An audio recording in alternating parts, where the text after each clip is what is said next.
పిఠాపురం ఈ రాష్ట్ర వ్యాప్తంగా ఈసారి ప్రతి ఇంట్లోనూ ప్రతి వాడవాడలా చర్చించుకునేది పిఠాపురం. ఎలక్షన్ అంతా ఒక ఎత్తు అయితే పిఠాపురం నియోజకవర్గం ఒక రకంగా మాట్లాడుకునే పరిస్థితి. ఎందుకంటే కొణిదెల పవన్ కళ్యాణ్ అక్కడ బరిలో ఉన్నారు. ఇది చాలా కీలకంగా మారనున్న ఎన్నిక. ఆ పేరే అక్కడ కీలకంగా మార్చింది పిఠాపురాన్ని. రాష్ట్ర వ్యాప్తంగా తెలుగు రాష్ట్రాల్లో మారుమోగుతున్న పేరు పిఠాపురం అంటే చాలామందికి తెలియదు. పవన్ కళ్యాణ్ అక్కడికి వెళ్ళడంతో తెలియని వాళ్ళు ఎవరూ లేరు. పిఠాపురం అన్నది సెర్చ్ చేస్తున్నారు గూగుల్లో, పిఠాపురం ఎక్కడ ఉంది,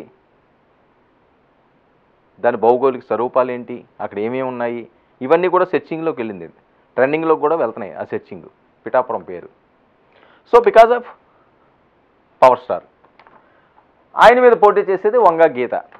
వంగా గీత గారి సక్సెస్ అన్ని రకాలుగా ఆవిడ సక్సెస్సే. జడ్పీ చైర్పర్సన్ దగ్గర నుంచి, ఎమ్మెల్యే దగ్గర నుంచి, ఎంపీ దగ్గర నుంచి, రాజ్యసభ దగ్గర నుంచి, ప్రజెంట్ ఎంపీ కదా, కాకినాడ ఎంపీ ఆవిడ. గతంలో పిఠాపురం నుంచి ఆవిడ గెలిచారు. సో అందుకని ఒక మంచి ఫైట్ చూస్తున్నాం ఇక్కడ మనం. చాలా టఫ్ ఫైట్ని చూస్తారు. ఒక పక్క వంగా గీత, ఇంకోటి ఏంటి, ఇద్దరు ఒకే సామాజిక వర్గానికి చెందిన వాళ్ళు. అసలు ఒకటి కాదు ఇక్కడ పిఠాపురంలో వంగా గీత వర్సెస్ పవన్ కళ్యాణ్ ఎన్నెన్నా రాసుకోవచ్చు. ఓపిక అన్నీ ఉన్నాయి ఇక్కడ జరుగుతున్న కథలు, జరిగిన కథలు. సో పోలింగ్ అయిపోయింది, ఎవరి లెక్కలు వాళ్ళవి. 1,00,000 మెజారిటీ అన్నారు, ఇప్పుడైతే 40 అంటున్నారు, కొంతమంది 50 అంటారు, కొంతమంది 30 అంటారు, లేదు 10-15 వేల ఓట్లతోటి ఖచ్చితంగా గీతా గారు గెలుస్తారని కొంతమంది అంటారు. డబ్బు మాత్రం విచ్చలవిడిగా ఖర్చు పెట్టారు. వాస్తవం ఇది. మొదటి నుంచి కూడా డే 1 దగ్గర నుంచి, ఈరోజు కాదు, విపరీతంగా అక్కడ డబ్బులు ఖర్చు అయినాయి. ఓటుకి ఎంత ఇచ్చారు అంత ఇచ్చారని అవి అందులోకి నేను పోతలుచుకోలేదు. కానీ విపరీతంగా ఊహించిన విధంగా రాష్ట్రంలో ఎక్కడా లేని విధంగా పిఠాపురంలో అత్యధికంగా ఈసారి ఖర్చు అయిన నియోజకవర్గం ఏదంటే పిఠాపురం అని చెప్పి వస్తున్న వాయిస్. మరి ఎవరు ఎంతంత తీశారో, ఎవరు ఎంతంత ఇచ్చారో అన్నది స్థానికులకే తెలియాలి. అది నాకు అంత ఇంట్రెస్ట్ కూడా ఉండదు. అది ఆ సంస్కృతి, ఏదో డబ్బు తీసుకుంటూ ఓటేయడం ఇలాంటివి చర్చించుకోవడం కూడా అనవసరమైంది, టైం వేస్ట్. సో ఈ నేపథ్యంలో అక్కడ జరిగిన పోటీ, బెట్టింగ్లు కూడా మరొక విషయం. 100 కోట్ల రూపాయలు, అది వేలకి వెళ్ళిపోయినా సరే ఆశ్చర్యపోవడం అవసరం లేదట పిఠాపురంలో. ఆ పందాలు ఏంటి, పవన్ కళ్యాణ్ గెలుస్తారా, పవన్ కళ్యాణ్కి వచ్చి ఓట్లు ఎంత, వంగా గీత గెలిస్తే వంగా గీతకు వచ్చి ఓట్లు ఎంత, పవన్ కళ్యాణ్ 30,000 పైన 30,000 కింద, 30,000 పైన వస్తే ఒక పందెం, 30,000 కిందన వస్తే ఒక పందెం, 40,000 పైన వస్తే ఒక పందెం, 40,000 తక్కువ అంటే ఒక పందెం, 20,000 పైన వస్తే ఒక పందెం, 20,000 తక్కువ వస్తే ఒక పందెం. అలాగా ఒక రకంగా కాదు, బూతుల వైజు. అది కూడా అట, ఈ బూత్లో ఇంత, ఈ బూత్లో ఇంత, ఈ బూత్లో ఎంత అంటే ఇంకా సర్వేలు అక్కడ చేస్తూనే ఉన్నారు కొన్ని నియోజకవర్గంలో. ఇంకా ఇంట్రెస్టింగ్గా అందరూ దీన్ని చూస్తారు కాబట్టి దీని మీద ఇంకా ఎక్కువగా అటెన్షన్ ఉంది అందరిదీని, పవన్ కళ్యాణ్ పోటీ మీద. అయితే 2019, 2024 ఇక్కడ చాలా కీలకంగా ఓట్ బ్యాంకు పెరగడం. సుమారు 6% ఓట్ బ్యాంకు పెరిగింది. చూడండి, 2019 80.2% పోలైతే ఈసారి ఎన్నికల్లో 86.63% పోలైంది. అంటే సుమారు 6% ఓట్ బ్యాంక్ పెరిగింది. ఇంకా ప్లస్ 6% పైనే ఓటు ఎక్కువగా నమోదయ్యింది. దీనికి ఒక్కొక్కరు ఒక్కొక్క కథనం. పవన్ కళ్యాణ్ గారి మీద కసితో ఎక్కడెక్కడో ఉన్న వాళ్ళందరూ కూడా ఇక్కడికి వచ్చి ఓటేశారు అని. లేదు పవన్ కళ్యాణ్ ఒకవేళ గెలిచే ఛాన్స్ ఉంటుందేమో, వంగా గీత ఓడిపోతుందేమో అని చెప్పి జగన్మోహన్ రెడ్డి గారి అభిమానులు వీళ్ళందరూ కూడా తరలి వచ్చి ఓటేశారని. ఎవరికి వాళ్ళు గెలుస్తామని చెప్పుకోకుండా రిజల్ట్ రాకముందు మేము ఓడిపోతాము అని చెప్పి అస్త్రాలు వదిలి వెళ్ళిపోరు కదా. యుద్ధంలో ఉన్నవాడు అస్త్ర సన్యాసం అయితే చెయ్యరు. లాస్ట్ మినిట్ వరకు ఎక్కడో దగ్గర మినుకుమంటానే ఉంటుంది ఆశ, గెలొచ్చేమో, రావచ్చేమో, ఇలా జరగచ్చేమో అని. సో అందులో భాగంగానే ఈ పెరిగిన 6% ఓట్ చాలా కీలకంగా ఈ రిజల్ట్లో చూపించబోతుంది. పవన్ కళ్యాణ, వంగా గీత ఎవరికి ఎక్కువ ప్లస్ ఉంది? అయితే ఇక్కడ అంశం చూస్తే గతంలో పిఠాపురంలో వంగా గీత గారు విజయాన్ని సాధించినప్పుడు ఆ తర్వాత నియోజకవర్గాన్ని పట్టించుకోలేదు. 5 సంవత్సరాలు ఆవిడ పదవి తీసుకుండి ఎమ్మెల్యే అయిన తర్వాత ఇటువైపు రాలేదు అన్నది ఎక్కువగా వీళ్ళు ప్రచారం చేసిన అస్త్రం. అది మరి ప్రజల్లోకి వెళ్ళిందా, లేకపోతే ఆడపడుచులా ఆదరిస్తారా, లేకపోతే ఇంటికి పెద్ద కొడుకులా పవన్ని చేరదీస్తారా? ఇది చాలా కీలకం అక్కడున్న ప్రజల మైండ్ సెట్. ఎందుకంటే 2019లోనే పవన్ కళ్యాణ్ని అక్కడి నుంచి పోటీ చేయమని చాలా ప్రెజర్ తీసుకొచ్చారట. ఎందుకంటే కాపు ముఖ్య నేతలందరూ చాలాసార్లు చెప్పిన సందర్భం ఇది.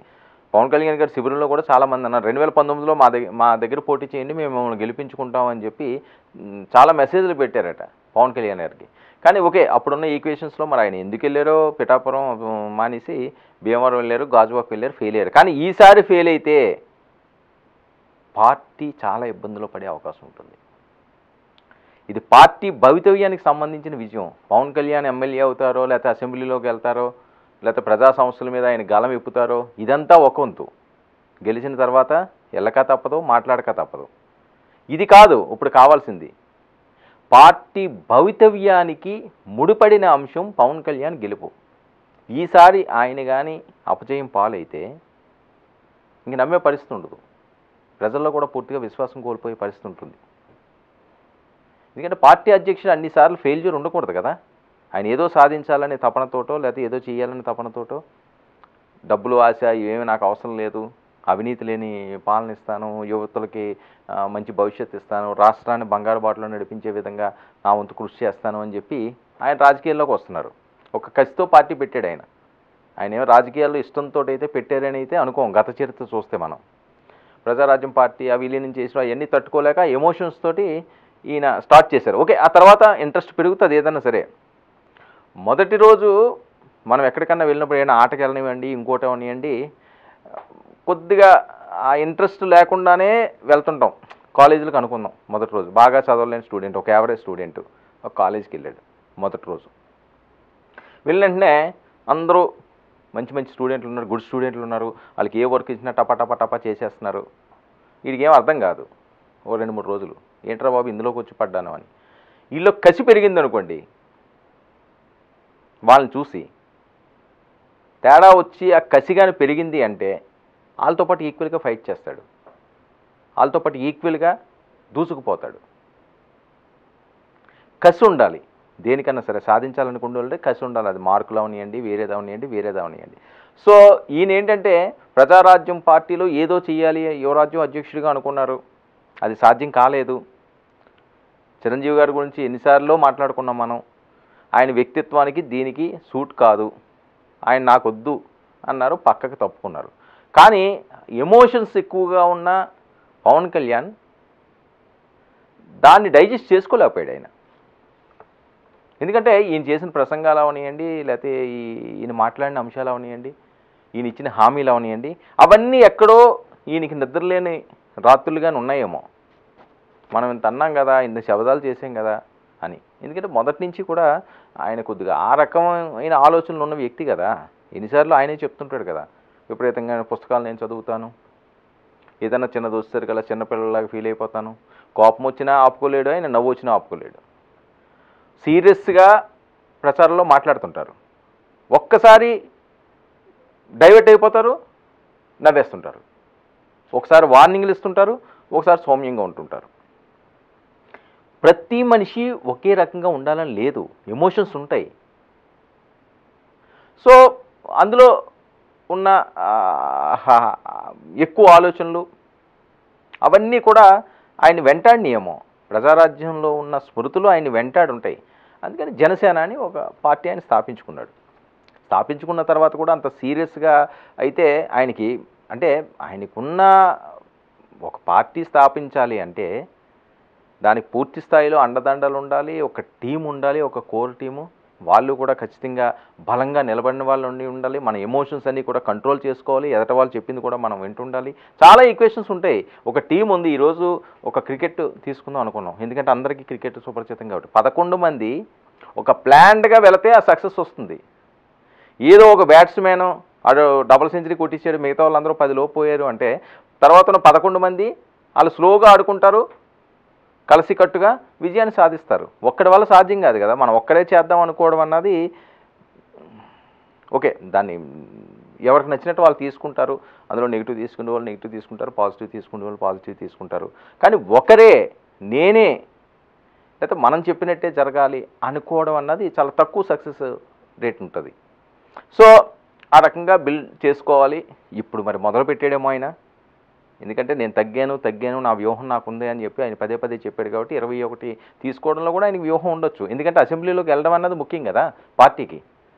మిగతా తర్వాత సంగతి అధికారం అన్నది. ఆయన చాలాసార్లు చెప్పాడు కూడా, నన్ను సీఎం అంటారు, అధికారం అంటారు, నన్నే గెలిపించలేదు మీరు, ఏ రకంగా వెళ్తానని చెప్పి ఆయన చిరాకు పడిన సందర్భాలు కూడా ఉన్నాయి, బాధపడిన సందర్భాలు కూడా ఉన్నాయి, ఆవేదన వ్యక్తం చేసిన సందర్భాలు కూడా ఉన్నాయి. సో ఈ నేపథ్యంలో ఈ పరిస్థితుల్లో ఆయన ఫస్ట్ ఇక్కడి నుంచి గెలాలి. దానికి ఆయన చేసేదంతా ఆయన చేశారు. ఆయన ఫాలోవర్స్ అందరూ కూడా వెళ్ళారు, ప్రచారాలు చేశారు. కానీ ఓటర్ ఏం డిసైడ్ అయ్యాడు అన్నది చాలా కీలకం. మెజారిటీలు పందాలు వేసుకున్న వాళ్ళు అది జూదం, కానీ ఇది పార్టీ భవితవ్యం. మరి ఈ 6% ఏ రకంగా ఎవరికి ప్లస్ కాకపోతుంది చాలా కీలకంగా ఈ ఎన్నికల్లో చూడబోతాం. మరి వంగా గీత వర్సెస్ పవన్ కళ్యాణ్. ఖచ్చితంగా అధికార పార్టీ మీద వ్యతిరేకత ఉంది కాబట్టే పెద్ద ఎత్తున పవన్ కళ్యాణ్ గెలిపించుకోవడానికి వచ్చామన్నది వాళ్ళు మాట్లాడేది. అదేం కాదు, వంగా గీత గారికి సపోర్ట్గా నిలబడాలి అని చెప్పి వచ్చామన్నది వీళ్ళ వాదన. కానీ 6% ఇప్పటి వరకు మనం చూసిన జనసేన పోటీ చేసే నియోజకవర్గాల్లో ఏ నియోజకవర్గంలోని కూడా మనం మాట్లాడిన ఇన్ని నియోజకవర్గాల్లో ఇప్పటివరకు ఇంత పర్సెంటేజ్ పెరిగిన నియోజకవర్గం లేదు. హైయెస్ట్ 4, ఇప్పుడు అది 6కి చేరింది. ఇంత ఎక్కువ పోలింగ్ జరగడానికి కారణం ఏంటి? అది ఎవరికి చేటు, ఎవరికి లాభం? చాలా ఇంట్రెస్టింగ్గా పిఠాపురం ఎన్నికలు, గతంలో చాలా ఎన్నికలు చూసాం, కానీ ఇది చాలా ఇంట్రెస్టింగ్ ఎన్నిక. ఇంత ఫైట్ ఎప్పుడూ లేదు.